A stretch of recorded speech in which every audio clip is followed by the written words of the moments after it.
Hello guys, welcome to PYQ guide channel. आज हम reading comprehension को सॉल्व करने की मास्टर स्ट्रेटेजी करेंगे, जो कि SSC, CGL, CPO, CHSL, MTS सब के लिए बहुत महत्वपूर्ण है। ये हम जो प्रीवियस ईयर क्वेश्चन का एनालिसिस करेंगे वो SSC CGL 2023 टीयर 2 मेंस में भी आया है। आइए देखते हैं passage 1। Read the given passage and answer the question that follows. Steel is tough and it can be easily shaped, cut, or made into wire. Special alloys of steel can be made by adding small amount of other metals such as aluminium, nickel and copper. अभी हम बस इतना ही पढ़ते हैं, आपको पूरा passage पढ़ने की ज़रूरत नहीं है। हमें समझ आ गया है ये स्टील की बात चल रही है कहीं ना कहीं। तो अब हम पहले देखेंगे क्वेश्चन और फिर उसके हिसाब से हम देखेंगे वो वर्ड्स कहाँ पे यूज़ हुए हैं। वरना आपको बस पैसेज एक बार बस नज़र फिरानी है। अगर आप पूरा पैसेज में टाइम ले लेंगे तो आप पे इतना टाइम नहीं रहेगा। तो अब हम पहले क्वेश्चन देख लेते हैं, क्वेश्चन किस टाइप के पूछे जा रहे हैं और कैसे हैं। Select an appropriate title for the passage from the given option. First, mineral ores. Mineral ores तो हो ही नहीं सकता, हमने स्टार्टिंग के एक दो स्टेटमेंट ही पढ़ लिए थे, स्टील के बारे में बात हो रही है। सेकंड है स्टील इंडस्ट्री। थर्ड है रिसोर्सेज ऑफ स्टील। फोर्थ है मैन्युफैक्चरिंग। अब इसमें हम तुरंत क्रॉस आउट करेंगे, फर्स्ट और फोर्थ तो कैंसिल हो गया। अब सेकंड है स्टील इंडस्ट्री और थर्ड है रिसोर्सेज ऑफ स्टील। अब हम चेक करेंगे कि इन दोनों में से कौन सा ऑप्शन सही हो सकता है। तो हमने इसे स्टार्टिंग में पढ़ा था, स्टील टफ है, special alloy of steel can be made to this and this. फिर से स्टील की बात हो रही है, steel is often called as backbone of modern industry. Almost everything we use is either made of iron or steel. Ship, trains, truck, autos are made largely of steel. Steel की बात हो रही है, स्टील के resources की कहीं बात ही नहीं हो रही है। हम यहाँ देखेंगे तो हमारा थर्ड ऑप्शन भी क्रॉस आउट हो गया, तो बचा सेकंड ऑप्शन, इसलिए the answer is steel industry. अब हम सेकंड क्वेश्चन पे मूव करेंगे। What is the tone of the passage. ये क्वेश्चन आपके किसी भी पैसेज में आ सकता है, तो आपको इनका मतलब जानना चाहिए कि इसका मतलब क्या होता है। आयरनिकल माने क्या होता है कि कोई आप आयरन ही दे रहे हो, बोल कुछ और रहे हो कुछ और रहा है। हम स्टील के बारे में हमने पैसेज पढ़ा था, वो बस स्टील के बारे में सिंपल इन्फॉर्मेशन दे रहा है, steel is this, steel is made from this, steel का यहाँ यूज है, स्टील का वहाँ यूज है, तो आयरनिकल है ही नहीं, तो ये हो गया क्रॉस आउट। सेकंड है जजमेंटल। क्या वो जजमेंटल, हम इंसान को जज करेंगे, आयरन या इसको जजमेंटल नहीं हो सकते कि इससे ये चीज़ हो रही है, इससे ये गलत हो रहा है, ये सही हो रहा है, नहीं ऐसा भी नहीं हो रहा है। थर्ड है क्रिटिकल। क्रिटिकल मतलब बहुत आप महत्वपूर्ण जानकारी दे रहे हो जो कि बहुत क्रिटिकल है, मतलब जैसे कोई पर्सन क्रिटिकल होता है, तो ऐसा कुछ नहीं है। फोर्थ है informative. Yes, informative is correct, क्योंकि ये हमें स्टील के बारे में एक बहुत बेसिक इंफॉर्मेशन दे रहा है, बहुत ही बेसिक। जैसे ये यहाँ पे यूज होता है, minerals are mined with steel equipment, farm machines are mostly steel. Steel कहाँ कहाँ यूज हो सकती है, किसके जरिए यूज हो सकती है, बहुत गहरी जानकारी नहीं दे रहा है कि डेप्थ में हो, इसलिए उसका करेक्ट आंसर है फोर्थ, इंफॉर्मेटिव। अब हम आगे जाते हैं, identify the structure of the passage. Structure of the passage का मतलब भी जानना चाहिए, ये भी किसी भी पैसेज के लिए पूछा जा सकता है। Cause and effect. Cause and effect माने क्या होता है, किसी कॉज की वजह से इसका ये नतीजा निकल रहा है। ऐसा तो उसमें नहीं है कि स्टील की वजह से हमें कुछ नुकसान हो रहा हो या कुछ फ़ायदा हो रहा हो, सिंपली स्टील की इन्फॉर्मेशन दे रहा है, तो second is correct. Second is correct but first is wrong. Second है डिस्क्रिप्टिव, आपको बहुत डिस्क्रिप्शन दे रहा है, स्टील का यहाँ यूज है, स्टील का वहाँ यूज है, तो simply tick the option second. अब लेकिन बाकी के ऑप्शन देख लेते हैं कि गलत क्यों है। Third sequential. सीक्वेंशियल माने क्या होता है, एक दो लाइन में किसी टाइटल इसके बारे में इंफॉर्मेशन दे दी, सेकंड किसी बी के बारे में इंफॉर्मेशन दे दी, सीक्वेंशियली कुछ ना कुछ चल रहा हो, सी में इसकी इंफॉर्मेशन दे दी, जो कि ऐसा नहीं है, सिर्फ पूरे पैसेज में स्टील की बात हुई है। फोर्थ है क्लासिफिकेशन। क्लासिफिकेशन होता है कि क्लासिफाई करना, जैसे स्टील को डिवाइडेड इनटू 4 पार्ट, 5 पार्ट, फिर उनके बारे में समझाना, ऐसा भी नहीं करा है उन्होंने, स्टील को ऐसे डिवीजन या क्लासिफाई भी नहीं करा, इसलिए फोर्थ भी गलत है। इसका सही आंसर है सेकंड। अब आई होप सो आपको पैसेज 1 समझ आ गया हो, अगर नहीं समझ आया हो तो जो भी चीज़ नहीं समझ आई हो तो कमेंट में पढ़ना। हमने पूरा पैसेज इसलिए नहीं पढ़ा है क्योंकि हमें उसमें टाइम अपना वेस्ट नहीं करना। जो हमारे काम की इन्फॉर्मेशन है हमको सिर्फ वही देखना है। यही अप्रोच आपको एग्ज़ाम में भी फॉलो करनी है। बस नज़र फिराइए किसके बारे में कैसे जानकारी है। अगर आपको किसी क्वेश्चन में डाउट हो रहा है, ये नहीं समझ आ रहा, तो ही आप फिर से पैसेज को पढ़िए, वरना सिर्फ क्वेश्चन पे जाइए और उस क्वेश्चन को ढूंढने का ट्राई करिए। अब हम सेकंड कॉम्प्रिहेंशन देखते हैं। The discovery of a new bird species, एक दो लाइन पढ़िए बस और फिर क्वेश्चन पे जाइए। अगर क्वेश्चन में नहीं समझ आ रहा वापस आइए पैसेज में। Second, the discovery of a new bird species has sparkle excitement among ornithologist. आपको एक बात और याद रखनी है, अगर आपको नहीं पता क्वेश्चन में क्या पूछा जा रहा है, यानी आप स्टार्टिंग के फर्स्ट और सेकंड लाइंस पढ़ रहे हैं, तो कुछ अगर इम्पोर्टेंट हाँ ये पूछा जा सकता है तो आप उसको थोड़ा हाईलाइट कर लीजिए और थोड़ा माइंड में रखिए। And bird enthusiast world wide, the bird name the sapphire winged warbler discover in a remote tropical island rainforest is a unique bird with vibrant blue feathers and a distinctive melodic song. Bird watchers and natural enthusiasts have been flocking to the island in hope of catching a glimpse of this elusive and captivative creature. ठीक है, अब ये मुझे जितना समझ आ रहा है ये इस नई बर्ड है सफ़ायर, इसके बारे में उस बात की जा रही है। अब हम आगे अगर ज़रूरत पड़ेगी क्वेश्चन में तो डेफिनेटली जाएंगे, बट पहले अब थोड़ा क्वेश्चंस देख लेते हैं कि क्वेश्चन हमें हो सकता है हमें इसी से समझ आ जाए चीज़ें। Which statement best reflect a fact mentioned in the given passage? Researchers are using satellite traffic device to study the word migratory pattern. अभी तक हमने पढ़ा था उसमें हमने ये स्टेटमेंट नहीं देखा, तो एक बार चारों स्टेटमेंट देख लेते हैं और फिर देखते हैं उसमें से कौन सा आपके पैसेज में यूज़ हुआ है। The sapphire winged warbler is the largest bird species in the avian kingdom. Third, school on the island organize annual bird watching competitions. Fourth, the sapphire winged warbler is the only bird species on the tropical island. अब इसमें कुछ आप highlight कर लीजिए। The sapphire is the only bird species, क्या ऐसा बोला है? स्कूलों की बात हुई है। थर्ड, क्या ये लार्जेस्ट बर्ड स्पीसीज ऐसा बोला है? और ये fourth, researcher are using the satellite traffic spacing, क्या ऐसा बोला है? इसे जानने के लिए हमें एक बार पैसेज में जाना ही पड़ेगा। तो ठीक है, फिर हमने यहाँ तक पढ़ लिया था। The discovery of the sapphire wing warbler highlight the importance of preserving and protecting habitat. आप इतना नहीं पढ़िए, स्कूल आप जल्दी से घुमा के देख लीजिए, कहीं स्कूल वर्ड यूज़ हो रहा है? स्कूल नहीं, स्कूल कहीं भी यूज़ नहीं हुआ है, स्कूल वाला आंसर गलत है। कहीं ओनली या लार्जेस्ट वर्ड यूज़ हुआ है? दिस इज लार्जेस्ट या ओनली? नहीं, मुझे लार्जेस्ट ओनली कोई भी वर्ड नहीं देखा। अब एक था कि सैटेलाइट, क्या कहीं सैटेलाइट यूज हुआ है? यस, मुझे इस लाइन पे दिख गया, तो हम ये वाली लाइन पढ़ते हैं। Equip with satellite tracking devices they aim to trace the remarkable journey of the species across vast distances. तो उनकी जो डिस्टेंस है वो कहाँ से क्या ट्रेवल कर रहे हैं, कहाँ रुक रहे हैं, उसके लिए सैटेलाइट ट्रैफिक डिवाइस यूज़ किया जाता है, जो कि लोग रिसर्च करने के लिए उसको ले जाते हैं। तो हमने देखा इसमें तीनों में से कोई सेंटेंस यूज़ नहीं हुआ, that's why first is correct. आपको याद रहे, ये आप पैसेज पढ़ेंगे, ज़्यादा पैसेजेस की प्रैक्टिस करेंगे तभी आपको याद आता है। Instead of reading full lines of the passage, पहले आप क्वेश्चन पे जाइए, पहले बेसिक जान लीजिए किसके बारे में बात हो रही है, और जल्दी जल्दी बस नज़र फिरानी है। जब मैं भी पढ़ा करती थी तो हमसे भी टीचर्स यही बोलते थे कि आपको जल्दी जल्दी वर्ड्स देखने की आदत डालनी पड़ेगी, और ये आदत कैसे डलती है? जब आप ज़्यादा से ज़्यादा पैसेजेस करेंगे और फिर क्वेश्चंस पे जाइए, फिर पैसेज पर आइए। अगर आपने सिर्फ पैसेज में टाइम स्पेंड कर लिया, पढ़ लिया, बट आपको क्वेश्चन ही नहीं पता है कि किस टाइप के क्वेश्चन पूछे जा रहे हैं, तो आपका टाइम वेस्ट हो जाएगा।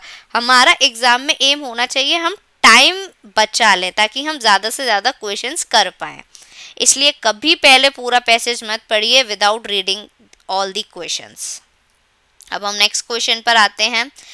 Identify the most appropriate antonym of the word stare from the passage. खैर, स्टेयर मतलब अगर आप वोकेबलरी की डेली प्रैक्टिस करते होंगे तो ये बहुत कॉमन वर्ड है, आपको पता होगा, बट अगर मान लीजिए आपके पास कोई ऐसा वर्ड आ जाता है जो आपने नहीं देखा, तो आपको आपको उसका मतलब नहीं पता, तो आपको कहाँ जाना पड़ेगा, आपको पैसेज में वो वर्ड ढूंढना पड़ेगा और उस पूरे सेंटेंस को पढ़ना होगा। उससे जो उसका रिजल्ट निकलेगा, आपको वही ऑप्शन में चेक करना पड़ेगा कि वो चीज़ है या नहीं है, वो उसमें मैच हो रही है या नहीं हो रही है। स्टेयर माने होता है देखना, घूरना या कुछ भी ऐसी चीज़।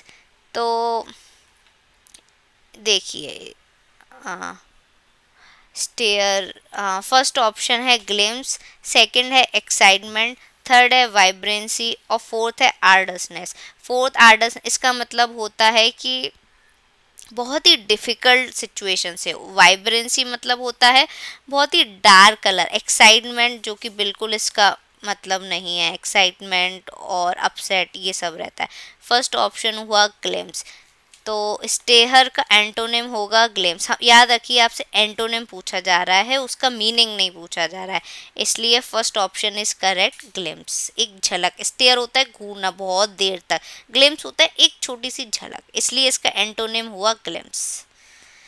Now next question, select the most appropriate title for the given passage. अब टाइटल के बारे में पूछ रहा है, तो फर्स्ट है migratory journey of the sapphire wing warbler. हाँ, ये हो सकता है इस वर्ड के बारे में पूछा जा रहा है, इसी उसके बारे में ही पूछा जा रहा है, तो इससे रिलेटेड बाकी जो ऑप्शन नहीं है वो तो आप तुरंत क्रॉस आउट कर दीजिए, सेकंड क्रॉस आउट कर दीजिए, इसमें कहीं नहीं लिखा, फोर्थ क्रॉस आउट कर दीजिए। अब फर्स्ट और थर्ड में से कोई आंसर होगा, माइग्रेटरी जर्नी या यूनिक फीचर्स। किसी वर्ड के कोई फीचर्स ऐसा नहीं बता रहा है, जैसे कि हमने लास्ट क्वेश्चन में देखा था, क्वेश्चन को क्वेश्चन से रिलेट करके देखिए, उसमें लिखा था कि researcher use this satellite device for tracking the migratory journey, तो कहीं ना कहीं उससे मिलता जुलता है, तो तुरंत फर्स्ट आंसर आप टिक कर दीजिए, बिना पैसेज करे क्वेश्चन भी क्वेश्चन से लिंक हो सकते हैं, तो ये भी एक स्ट्रैटेजी होती है। तो ये रही हमारी सेकंड स्ट्रैटेजी। अगर मैं सेकंड फर्स्ट स्ट्रैटेजी की बात हम करें, तो मैं फिर से बताती हूँ कि आपको पूरा पैसेज एक बार में नहीं पढ़ना है, थोड़ा पैसेज, थोड़ी आइडिया ले लीजिए, फिर क्वेश्चंस पे जाइए, फिर उसके अकॉर्डिंग पैसेज पे जाइए। अगर मैं सेकंड मास्टर स्ट्रैटेजी की बात करूँ, तो मैं यही बोलूँगी आप क्वेश्चन को क्वेश्चन से रिलेट करने की कोशिश करिए। एक क्वेश्चन अगर आपको मिल गया है तो उससे थोड़ा आइडिया लीजिए, हो सकता है कि दूसरे तीसरे आंसर उसी से रिलेटेड हो। अब जैसे कि आप इसमें साफ साफ देख लीजिए, इन्होंने ऐसा लिंक कर दीजिए, आपका जो ये वाला क्वेश्चन है, which statement best reflect a fact mention the given passage, इसी से रिलेटेड उन्होंने नेक्स्ट क्वेश्चन पूछ लिया, the migratory journey of the sapphire wing warbler, इसलिए the correct answer is option 1। Now next question, based on the given passage which of the following inference can be made. हम क्या नतीजा निकाल सकते हैं passage के अकॉर्डिंग। तो first है, सबसे पहले तो हमें यही याद रखना है, हमारा इससे ही मिलता जुलता होना चाहिए। अगर इससे मिलता जुलता सेंटेंस नहीं है तो आप तुरंत कैंसिल आउट कर सकते हैं। तो सेकंड वाला तो कैंसिल हो गया, बचा फर्स्ट, थर्ड और फोर्थ। अब हम पढ़ते हैं और उसके अकॉर्डिंग देते हैं answer. Conservative efforts are solely focus on protecting this word. नहीं, ऐसा तो नहीं है, उन्होंने ये कहा था, मतलब जितना हमने थोड़ा थोड़ा पढ़ा कि इस वर्ड के साथ हमें प्रोटेक्ट करना चाहिए सबको। The scientific community has lost interest, ऐसा बिल्कुल भी नहीं है, हमने क्वेश्चन में ही पढ़ा था, लोग रिसर्चर जा रहे हैं, सैटेलाइट डिवाइस यूज़ कर रहे हैं, second option is wrong. Third, the discovery of the sapphire winged warbler has spark global interest in the word watching. हाँ, रिसर्चर अगर यूज़ कर रहे हैं तो कहीं ना कहीं लोगों को इंटरेस्ट आ रहा है। The sapphire winged warbler is an aggressive and territorial word species, कहीं नहीं लिखा है पूरे मैसेज में एग्रेसिव एंड टेरिटोरियल। हम एक बार जाके देख सकते हैं कहीं भी ऐसा लिखा है या नहीं। हाँ, ये देखिए पहले में ही लिखा है, the discovery of a new bird species sparkle excitement among ornithologist and world enthusiast. तो तुरंत ही आप वो वाला आंसर टिक कर दीजिए। फर्स्ट, जनरली मैंने देखा है कि क्वेश्चन में फर्स्ट और लास्ट स्टेटमेंट से रिलेटेड डेफिनेटली आएगा। तो आप पैसेज की, हम मैं थर्ड मास्टर स्ट्रेटेजी बता रही हूँ, पहली लाइन पढ़िए, लास्ट लाइन पढ़िए, इससे आपको चीज़ें समझ आ जाएगी और generally most of the questions आपको फर्स्ट और लास्ट लाइन से मिल ही जाएंगे। अब हम नेक्स्ट क्वेश्चन पर आते हैं। नेक्स्ट पैसेज पर। ओ पैसेज सेकंड हमारा कंप्लीट हो गया। अब हम पैसेज थ्री की बात करें, हम फर्स्ट और लास्ट ही पढ़ेंगे, उससे हमको आइडिया लग जाएगा। On woody plant known as vines luscious smooth skin berries called grapes grow in dense cluster, in particular grapes are grown in this country. पूरा कंट्री पढ़ने की जरूरत नहीं है, इन केस अगर आपको लगे कि कंट्रियों के नाम पूछे जा रहे हैं तो आप इसको हाईलाइट करना, बट जब आप अपना स्टार्टिंग में आइडिया ले रहे हैं तो बस अच्छा ये कंट्री, ओके डन। अब लास्ट पढ़ लेते हैं। So to transform them into raisin they are further cooked and step into particular treatment according to study 1 acre of grapes can be this wine. अच्छा, ग्रेप्स को वाइन्स में बनाने का कुछ चल रहा है इसमें, ठीक है, हमने ये पढ़ लिया, ये यहाँ पॉपुलर है। अब हम जाते हैं क्वेश्चन पे। What does the fermentation process do. अब हमने जब पढ़ा था फर्मेंटेशन कहीं नहीं था, तो हमको पहले फर्मेंटेशन देखना पड़ेगा कहाँ लिखा है। फर्मेंट ये मुझे दिख गया, नज़र फिरानी है बस, पूरा पैसेज नहीं पढ़ना है। ये रहा पैसेज, इतने से 4 6 7 लाइन के पैसेज आ रहे हैं, आप देखिए। फर्मेंटेशन प्रोसेस दिख गया, इस लाइन को पढ़िए बस। The fermentation process turn grapes into wine. तुरंत मिल गया इसका answer. Fermentation process grapes into wine करता है। अब बाकी ऑप्शन देखने की जरूरत ही नहीं है, तुरंत first answer tick. Based on your reading of the passage, select the most appropriate word which best describe luscus। इसका मतलब होता है कि बहुत मतलब अच्छा, स्वादिष्ट। अब खाने की बात चल नहीं रही है, ग्रेप्स या उसकी बात कर रहे हैं। स्मूथ नहीं, जूसी हो सकता है, सॉफ्ट नहीं, लार्ज नहीं। तो इसका आंसर मोस्ट अप्रोप्रिएट, एग्जैक्टली नहीं but juicy is the correct answer. बाकी तो कुछ भी नहीं मिल रहा है, इसलिए सेकंड ऑप्शन इज़ करेक्ट। और ग्रेप्स, वाइन्स, अगर आप इसमें एक काम करती हूँ, यहाँ पे जाती हूँ और जहाँ ये वर्ड यूज़ हुआ है उसको फिर से पढ़ते हैं, तो आप थोड़ा रिलेट कर पाएंगे कि हम जो वर्ड उसमें यूज़ कर रहे हैं।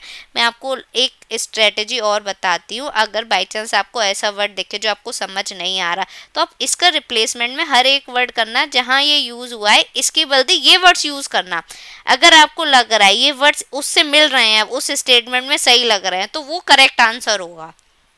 ये भी एक मास्टर स्ट्रेटेजी होती है। तो अभी हम इन चारों वर्ड्स को इस वर्ड से रिप्लेस करें, और अगर हम इस सेंटेंस में पढ़ें तो juicy is the best word which can be used in this statement, that's why juicy is the correct answer। अब हम नेक्स्ट क्वेश्चन पे जाते हैं। Select the most appropriate title for the passage. जितना मैंने पढ़ा मुझे समझ आया कि जूस की ग्रेप्स की बात हो रही है और उसको वाइन में कुछ कन्वर्ट कर रहे हैं, तो इसी से मिलता जुलता कुछ देखेंगे। ग्रेप्स एंड वर्ल्ड, ठीक है, variety of grapes, wine making, grapes and is uses. तो मुझे लग रहा है कि हमको पहले थोड़ा देखना पड़ेगा। ग्रेप्स तो डेफिनेटली है, ग्रेप्स, वाइन, पहले ग्रेप्स आ रहा है फिर फर्मेंट होके वाइन आ रहा है। तो अगर टाइटल की बात करें तो हम डायरेक्टली रिजल्ट पे नहीं जा सकते, जो उसका कॉज है वो तो करेक्ट आंसर होना चाहिए, इसलिए थर्ड गलत हो गया। वर्ल्ड, ग्रेप्स एंड वर्ल्ड, ये तो कुछ मिल ही नहीं रहा है। क्या होता है, ये कभी कभी ऐसे स्टेटमेंट या ऐसे ऑप्शन भी देते हैं जिनको कोई तालमेल नहीं होता। ग्रेप्स और उनकी दुनिया, ऐसा सुनने में ही अजीब लग रहा है, तो मैं तो ये तुरंत ही क्रॉस आउट कर दूँ। अब सेकेंड और फोर्थ में डाउट है, varieties of grapes and grapes and is use. तो अब हम ये एक काम करते हैं, पैसेज में थोड़ा जाते हैं और थोड़ा पढ़ लेते हैं कि इसमें क्या हो रहा है। जो अब हम क्या करना है, आपको वो स्टार्टिंग का नहीं पढ़ना है, जो बीच का आपका जो छूट गया है आपको वो पढ़ना है। तो table grapes are larger and sweeter grapes that are intent for fresh consumption. अच्छा ठीक है, ग्रेप्स के बारे में बताया। To create wine 80% of grapes are crushed, the fermentation process turn grapes into wine. To make raisin grapes must also be dried. अब ये बता रहा है कि ग्रेप्स से वाइन भी बन सकती है, ग्रेप्स रेजिन बनाना है तो ग्रेप्स को ड्राइड करना पड़ेगा। तो वो ऑप्शन पे जाते हैं। अब आप ऑप्शन में देखिए, ग्रेप्स की वैरायटी नहीं बताई है। ग्रेप्स से और क्या क्या यूज़ हो सकते हैं, रेजिन बन सकता है, वाइन बन सकती है, तो ये इसके यूज़ है। That's why correct answer is option 4, grapes and is use. Now ये हमारा लास्ट क्वेश्चन है और थर्ड लास्ट पैसेज है। In which region do grapes ripen in August. ये बहुत सिंपल है, आपको बस ये स्टेटमेंट देखना है पैसेज में। अगस्त कहाँ पे लिखा है, मुझे ये दिख गया, यहाँ पे लिखा है grapes ripen in the area of California in August. सबसे ईजीएस्ट आंसर है ये, सिंपली लिखा हुआ है, कहीं इधर उधर नहीं देखना है। यहाँ पे California is the correct answer. कुछ कुछ स्टेटमेंट आपको कुछ कुछ क्वेश्चंस इतने इजी मिलेंगे, आप स्टेट उसमें जाएंगे पैसेज में और वही तुरंत आंसर होगा, कोई दिमाग नहीं मारना, कुछ नहीं। तो ये कुछ मास्टर स्ट्रेटेजी हैं जो मैंने आपको बताई थी। अगर आप इनको फॉलो करेंगे डेफिनेटली आपके आरसी में इम्प्रूवमेंट होगा और आप अच्छे से आंसर दे पाएंगे। ऐसे ही और आरसी मैं लाती रहूँगी, लेकिन मुझे कुछ मोटिवेशन चाहिए, इसलिए मैं चाहती हूँ आप इसको लाइक करें, ज़्यादा से ज़्यादा शेयर करें, चैनल को सब्सक्राइब करें। और कुछ भी डाउट है या अगर आपको लग रहा है ये पैसेज या इस ईयर का क्वेश्चन पेपर या आरसी उठाना है, तो आप कमेंट में ज़रूर बताइएगा। Thank you so much.